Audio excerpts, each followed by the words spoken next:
சேலத்தில் சாமி தரிசனம் மேற்கொண்ட பின் மக்களவைத் தேர்தல் பரப்புரையை அதிமுக பொதுச் செயலாளர் எடப்பாடி பழனிசாமி தொடங்கினார்.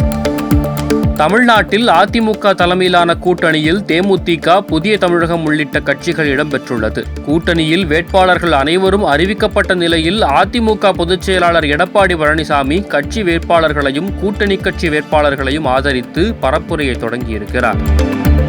சேலம் மாவட்டம் பெரிய சோரகையில் உள்ள சென்றாய பெருமாள் கோயிலில் சாமி தரிசனம் மேற்கொண்ட எடப்பாடி பழனிசாமி அதைத் தொடர்ந்து சேலம் மக்களவைத் தொகுதி அதிமுக வேட்பாளர் விக்னேஷை ஆதரித்து பரப்புரை மேற்கொண்டார். அங்கு கூடியிருந்த பொதுமக்களுக்கு துண்டு பிரசுரம் வழங்கி அவர் ஆதரவு திரட்டினார்.